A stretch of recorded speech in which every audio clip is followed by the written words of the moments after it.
नमस्कार श्रोते हो, दीपक रेगे कथाकथन चॅनलवर तुम्हा सगळ्यांचं मनापासून स्वागत. श्रोते हो, तुम्ही ऐकताय प्राध्यापक व बा बोधे यांची तुणतुण ही कादंबरी आणि आज भाग 3. चंपा कष्टी झाली होती. सर्जा तिला सारखा छळत होता. ठेवलेल्या रखेलीवर खेकसावं तसा खेकसत होता. उठावं आणि नागिणी गत त्याचं नरडं फोडावं असं तिला वाटत होतं. पूर्वी आई तरी तिची बाजू घ्यायची, पण आता तेही बंद झालं होतं. त्यामुळं सर्जा तिला राबवत होता. हाक मारता चहा समोर आला पाहिजे असं फरमावत होता. ती रोज बाजीची वाट बघत होती, पण बाजी काही येत नव्हता. वाट बघून नजर जायची वेळ आली होती. एक दिवशी अति झालं. सर्जा तिच्यावर ओरडला, ए बाटली आण माझी. उठून घ्यायची. तू उठली तर काय मरशील का? तुझं काय हातपाय मोडलं आहे का? खबरदारा पुन्हा हुकुम बिकुम सोडला तर. उठलाच सर्जा. तिथलीच तलवार घेऊन भोसकायला निघाला. मला उर्मटागत माघारी बोलती, खूनच करतो तुझा. बरं 8 जणी जवळ होत्या. निब्बार आवडला सगळ्या जणींनी. तलवार काढून घेतली. बातमी काशीला कळल्यावर तिने जाळ काढला. काय जास्त माजलाय कर सर्जा? मग साली बाटली मागितली तर देत नाही. तू खबरदारा तिच्या हुकुम बिकुम गाजवला तर. लेक आहे ती माझी. तुमची लेक असली तरी माझी होणारी बायको आहे ती. माशा मार, लग्नाची स्वप्न बघतोय. आधी त्या बाजेची वाट लाव, मग बघ लग्नाची स्वप्न. तुमच्या ह्या लाडानं तर ती शाफारली. आणि तू तरी काय कमी शाफारलाय वय? तिला जा बिचाराय, मी जित्ती आहे अजून. माना की तिला वाळणं. एकदा हळद लागू द्या अंगाला, मग बघतो कशी वटणीव येत नाही ती. म्हशीच्या लोडण्यानं हाणतो तिला. कळली तुझी करतो. अरे देखणी बाय अशी माराच्या धाकानं वळवायची नसती. गोडीन घ्यावं, जीवात बसवावी, मग काय ती विचारावं. गोडीनं सांगणं रायकरारीची आवलं हेवाय ती. आता थोबडा बंद करशील का तुझा?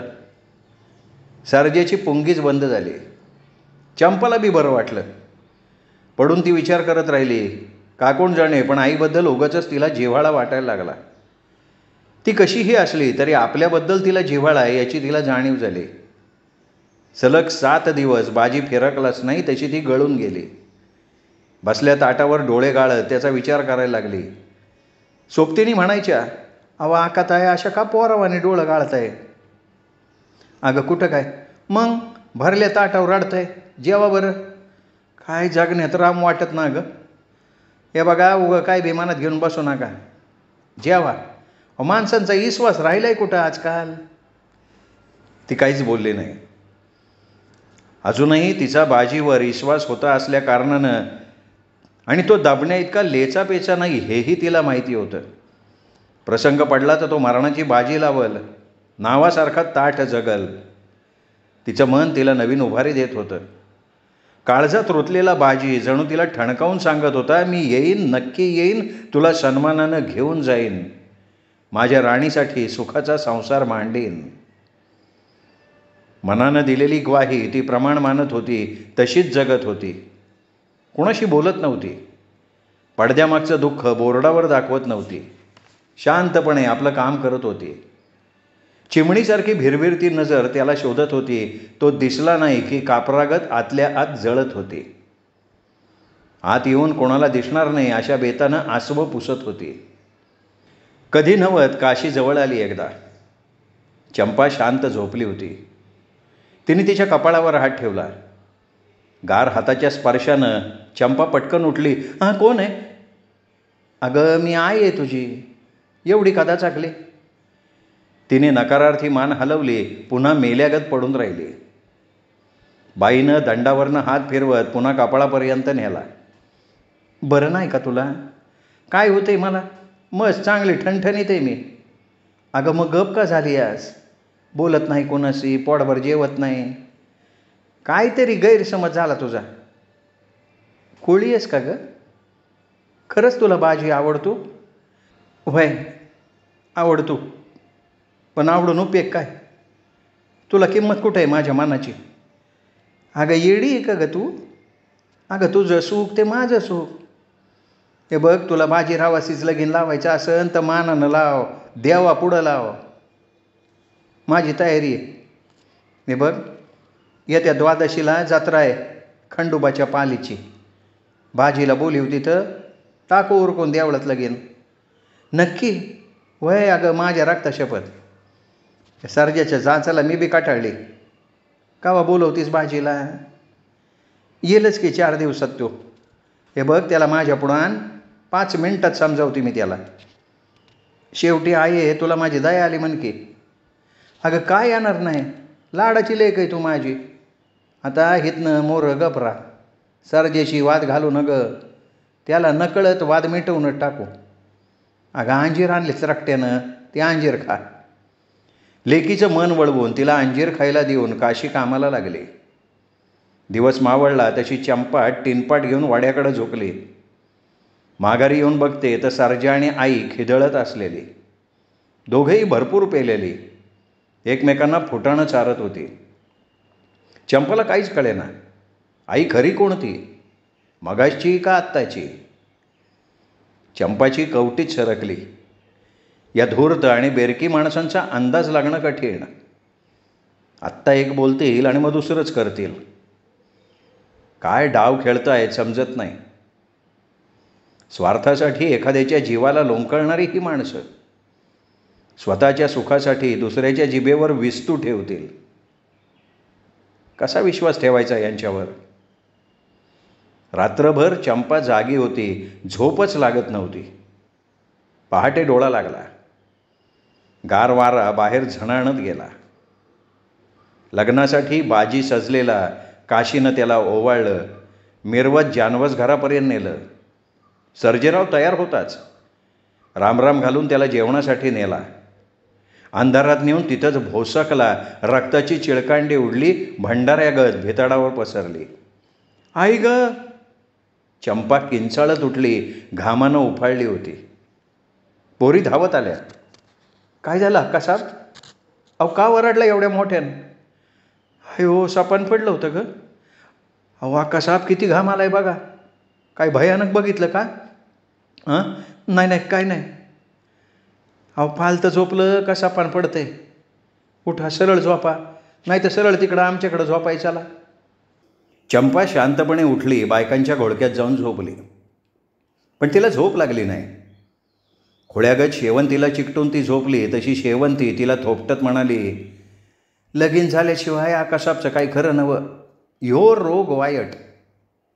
झोपा आता. त्यांच्या त्या कावल्या ती जीवाला, तुला काय चेष्टा सुचती ग? सकाळी आंघोळ उरकून चंपा केस विसरत होती तर आलाच रकटे चहा घेऊन. कप देऊन तिथंच घोटमळायला लागला. का रे, का थांबलाय? नाही, काय नाही. अरे मग असं इकडं तिकडं का बघतोयस? आकाशाप कुणाजवळ बोलणार नसन तर सांग तू. काय रे? आकाशाप तुम्ही पालीला जाऊ नका. खंडोबाच्या देवळात ढोलकीवाल्याबरोबर तुमचं लगीन लावायचा बाईसाहेबांचा विचार आहे. बाजीला बांधून घालून सगळं उरकायचं डाव आहे त्यांचा.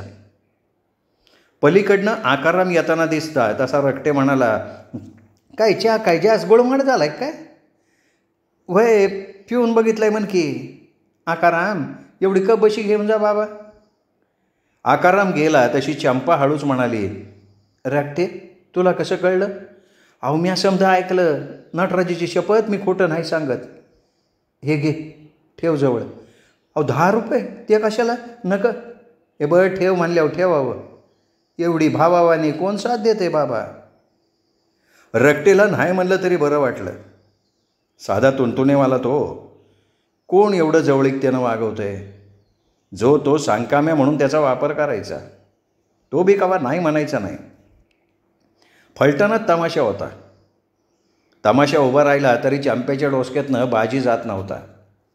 नाचता नाचता ती मध्येच थांबायची, डोळ्यांचे हावभाव करत प्रेक्षक निहाळायची. बाजी कुठे दिसतोय का ते बघायची, पण तो कुठेही दिसत नव्हता. लागोपाठ 3 गाण्यांवर हाडं ढिली होईस्तोवर ती नाचली, आत आली. चहा पीत बसली, एवढ्यात बाणागत आलाच बाजी. काही बोलला नाही. तिच्या हातात चिठ्ठी कोंबून लगेच पळाला. तिने पटकन ती चिठ्ठी छातीजवळ खोचली. बाजीला परत जाताना राणीने बघितलं. अगं तुझा हिरो आला तर वाटतं. कोण ग? अगं त्यो बागायतदार तरुण पोरगा. हा आला होता पण न थांबता लगी गेला. मग आज काय दिली भेट? काहीच नाही ग. मला वाटलं 100च्या 10-5 नोटा घेऊन आलता काय. खुळ्याबत काहीतरी बोलती राणी. हे राणी एक काम करते का माझं? काय ग? अगं माझ्या पोटात दुखतंय, एखादी गोळी असली दे की, पाया पडती तुझ्या. आणि हे बघ त्यो बाजी येऊन गेल्याचं कोणाजवळ बोलू नका. नाही बोलणार बाई, आराम कर जरा. तिने मेकअप पुसला, तोंड धुतलं, अंथरुणावर आडवी झाली, उगाचच पोट दाबत पडून राहिली. तशी शेवंत आली.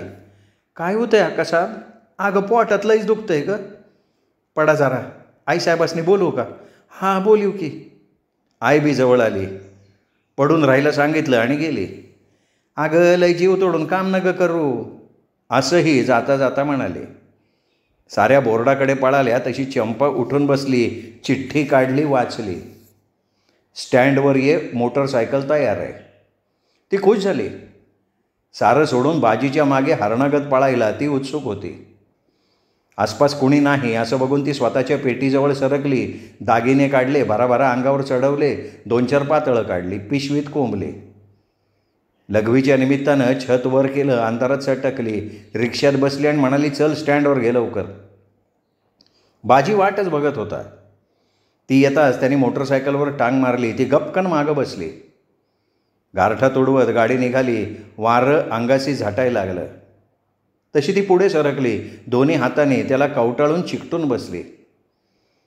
गावाबाहेर कोपऱ्यावर हॉटेल दिसताच तो थांबला. चहा घेऊ की जरा? हा ना, गाडी लय गारठा लागतोय हो. आणि पिशवीत काय आणलंय? अहो कापडं चोपडं नक्की वय. येडी, तिकडं वग रंगला असेल आता. माझं नाही या वागात काम. वग संपल्यावर येईल ध्यानात सगळ्याच्या. का चंपी गायब झाली? राग गेला का? कसला? आणि 7 दिवस कुठं पाशार झालता? अगं चहा घे, अजून लय बोलायचे. त्यांनी भन्नाट गाडीत आणली. आधीच लोणंदला लॉजवर खोली बुक करून ठेवली होती, ती धास्तावली. तो तिच्यावर हळूच डाफरला. घाबरू नको, सरायतगत वागायचं. कारणाशिवाय लोकांना मग संशय येतो. एवढी काय मला भाबडी समजला काय? 12 गावचं पाणी पिलेली मी 13वी नागेन. नाटकं आम्हाला लई जमतात. लॉजवर येताच दोघंही हातपाय धुवून फ्रेश झाले. त्याच्या गळ्यात पडत ती म्हणाली, देवासारखं भेटला म्हणून मी आगीतनं सुटले, नाही तर मला फसवून त्या ढोलकीवाल्याच्या गळ्यात बांधायचा डाव होता आईचा. काय वाईट आहे का तो ढोलकीवाला? मग तूच लाव की लगीन. आता लगीन नंतर पहिलं आपल्याला गरम गरम आईस्क्रीम पाहिजे. अहो मला भूक लागली. ल्याका हाय की ध्यानात. पिशवी घे, केळी आहेत त्या डझनभर. दोघांनी केळी फस्त केली. दिवा घालवून ती त्याच्या मर्दानी कुशीत गडप झाली. सकाळी तोंडावर गार पाण्याचा सपकारा बसला तशी ती जागी झाली. पटकन उठली. कावाशी उठलंय? तास झाला की. आंघोळ आटपून कापडं घालून तयार बी झालंय? मग तुमच्यावानी थोडंच आम्ही जागरण करतो. उठा मेम साहेब, गरम पाणी तयार आहे, आंघोळ उरकून घ्या. देवाच्या दारात खरकट्या अंगानं जायचं नसतं. आता कुठल्या देवळात नेत आहे मला? बघू पुढचं पुढं, आटप लवकर. आमच्या गाड्या पळाल्या असतील पंढरपूरच्या रोखानं. अजून टकोऱ्या तमाशा आहेच का? ती गोड हसली. मधीच हाताची बोटं झाडत म्हणाली, या की सरलो. काय? अहो त्यो टेप तुम्ही दिलेला. येतेस का घेऊन? जा धावत आणि ये पळत. करा चेष्टा. माझी आंघोळ कवा उरकायची? त्याने चहा बिस्किटं मागवली, व्यवस्थित टिपॉवर मांडली.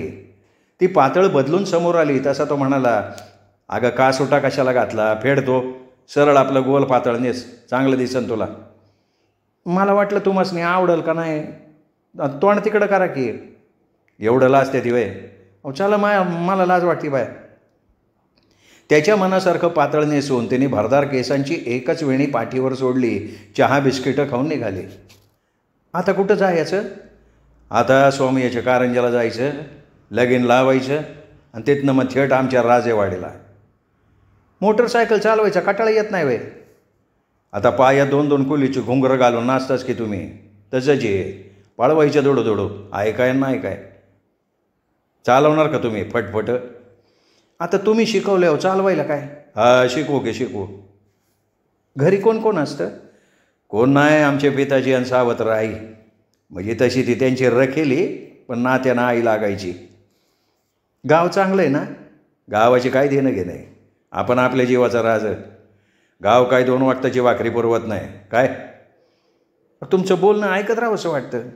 लगीन झाल्यावर बी असं म्हणा म्हणजे झालं का? विश्वास नाही? अगं माझ्या शब्दासाठी समज सोडून तू मागं आली. विश्वास नाही ठेवला तर करंट ठरल की मी. गाडी धावत होती. सोमेश्वरच्या कारखान्याचं धुरा डाभाळभर धूर फेकत होतं. उसाच्या गाड्या येता जाता भेटत होत्या. बकाल माळालाही माणसं जीव धरून जगत होती. देवाच्या आवारात येताच ती प्रसन्न झाली. देवाला हात जोडून तिने त्याला दीर्घायुष्य मागितलं. 100 रुपयाची नोट मिळताच पुजारी फोटोग्राफरला घेऊन धावत आला. 15 मिनिटात देवाच्या साक्षीनं लगीन लागलं. 2-4 फोटो मारले. भात भाजी पोटात ढकलून दोघंही निघाले राजेवाडीच्या रोखानं. ती धुंदीत होती. आता ती चंपा राहिली नव्हती, चंपावती झाली होती. नवऱ्याच्या पाठीवर विश्वासानं हात ठेवून भोवतालचा रखरखीत माळ निरखत होती. सासरची स्वप्न कल्पनेनं उभी करत होती. पिवळे जर्द हात नवा संसार मांडायला उत्सुक होते. सूर्यफुलागत ती अंगभर मोहरली होती. राजेवाडीतला बाजीचा भक्कम वाडा बघून ती अवाक झाली. बाजीची सावत्र आई लगेच धावत आली. तुकडा ओवाळून टाकत म्हणाली, बायकोला घेऊनच आला म्हण की. हा, बाबासाहेब कुठे आहेत? मळ्यात गेलेत. कोणाची पोरगी ही? कोणाची का असना, रितसर लगीन लावून आणलंय. बसा हा, चहा करते. आहेत हात तिला, ती करण चहा. फक्त तिला स्वयंपाकघर दाखवा. तो सगळाच राजेशाही संसार चंपाला भलता आवडला. कसल्याच भांड्यांची उणीव नव्हती. धान्याच्या तर घडी लागल्या होत्या. वर माडीवर अंथरूण पांघरूण घड्या घालून व्यवस्थित ठेवलेली होती. भिंतींचा सुबक रंग नजरेत भरत होता.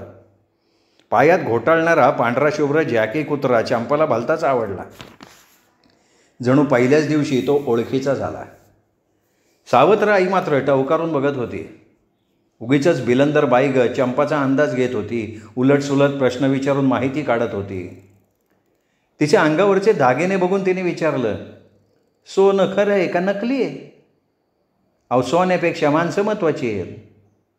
हुशार दिसते की. बस आराम कर, मी करते स्वयंपाक. का? माझ्या हातचा चालणार नाही बाई. मला चालतंय सगळं, पण ह्यासनी नाही चालायचा. का बा बापल्या एकाचं जन्मात पटलं नाही. मन जुळून यायला वेळ द्यायला लागतोय. कोणीतरी पडतं घेतलं का सगळं ठीक होतं. कुत्रा घरातून पळाला तशी सावत्र आई म्हणाली, अगं बाई, आलंच वाटतं बाजीचे वडील. पदर नीट घे डोक्यावर. पाया पाडाय इसरू न ग. काय गरज नाही पाया बिया पाडायची. बाजी गरजला. बाबासाहेब मिशा पिंजरात आत आले. बाजीकडे नजर टाकत म्हणाले, काय रे, कधी आला? आत्ताच. हे बाया कोण आहे? ही चंपा. नटी आहे का तमासगिरीने? कुणी का असं ना, बाई आहे एवढं खरं आहे. आता तिच्याकडे बघितलं होतं दिसतंय की. तिला कशाला आणलं इथं? लगीन केलं आहे मी तिच्याशी. चालायला का तमासगिरणीला बायको आणि घरात घेऊन आला होय? अरे तुम्हाला एक मुसलमान बाई केली म्हणून चालती, मला एक तमासगिरीन बायको म्हणून का चालू नाही? मला उलट बोलतोय रे तू. बाप धावला अंगावर मारायला तसा बाजीनं हात धरला. डोळ्याला डोळा भिडवत म्हणाला, खबरदार अंगावर हात टाकाल तर खोब्यातनं तुकडा पाडल. रीतसर लगीन लावलंय मी. रीतसर लगीन लावलंय हिच्याशी मी. देवाच्या दारात लगीन लावलंय. या घरात ती मानानं जगल. काय पैसा दारू आणि बाईवर उधळायचा तो तुमचा तुम्ही उधळा. आमच्या भानगडीत मुडकं खुपसायचं कारण नाही. धुसमुसत बाप माडीवर निघून गेला. रखेलीला हाका मारून पीत राहिला. शिवशिवणाऱ्या मुठी मांडीवर आपटत लबाड कोल्ह्यागत दात दाखवायला लागला. बेडर चंपा बघतच राहिली. श्रोते हो, हा होता तुणतुण या प्राध्यापक वबा बोधे लिखित कादंबरीचा 3रा भाग. 4था भाग ऐकण्यासाठी उद्या भेटूयात दीपक रेगे कथाकथन चॅनलवर. तोपर्यंत नमस्कार श्रोते हो.